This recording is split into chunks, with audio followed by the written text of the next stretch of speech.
it's like GIS, you have three accounts. So one of them is my main account where I receive my salary lah. Then the second one is where I will transfer a fixed amount of money into a joint account where my wife will also be transferring to. And I have a third account, which is my own personal savings, personal spending. So that personal spending part is where I will put in a fixed amount and I can only spend that amount of money. So it forces you to be very disciplined in terms of how you manage your money.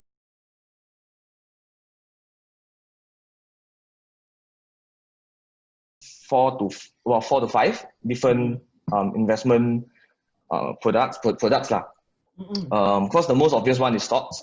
So stocks is something that is our main investment portfolio, and we have a little bit in REITs as well as a little bit in ETFs. Okay. Then we also do have about one in unit trust and one in endowment plans. So we had quite a fair bit of a diverse kind of mechanism.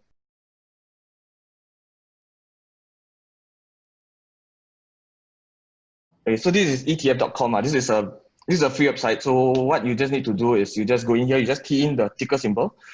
Yeah, so this is the S&P 500 index. So at one glance, you will know the last traded price. Then after that, right, I will scroll down to here. There's this part here, the expense ratio. Yeah, so for my own judgment is 0.8. So this is 0.09. So I think it's way lesser. Okay. Then I also look at the average daily volume because I want to buy an ETF that has more volume. So I look at this, it's 46 billion. So I think, okay, it's more or less fine. There's this top 10 holding. So you look at it, right? You see, when you first know about the company, right? Okay, Microsoft. So what Microsoft product do? Then I ask myself, okay, what if one day there's no Microsoft?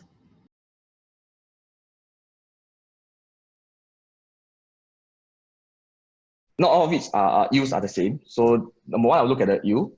Then the second thing I will look at is more of like what business are these REITs in? So are they like warehouse kind of logistic kind of business, or is it retail?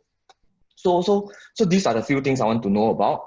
I will pay attention to like the chairman's statement to know whether or not is this the right person running the show. Then I also look at a few parameters. One of it I always look at is like there's this thing called the WALE, WALE, the weighted average lease expiry, because I want to know how long these tenants are there within.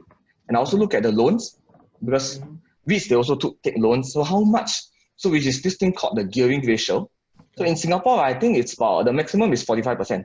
So I will always tell myself I will always look for REITs that's more gearing ratio is about 35% below.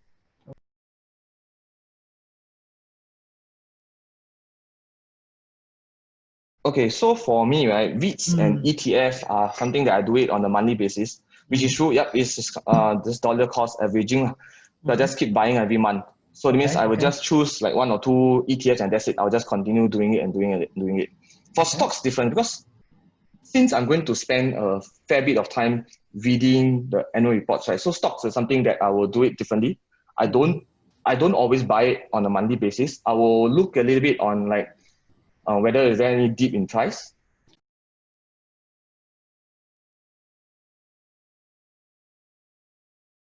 If we could turn back the time, I think we could actually start even earlier. Even though people might say maybe like 27, 28 is already considered as early. But if we could have started earlier, even maybe after we started the job and all those things, maybe we don't have the cash to actually do the investment, but we can start to gain the knowledge through like, reading up through the various websites. There's so many websites that's actually available now, or even like books. So by starting to gain all this knowledge early, then once we actually have the cash, we can actually start to do all these different type of the investment tools.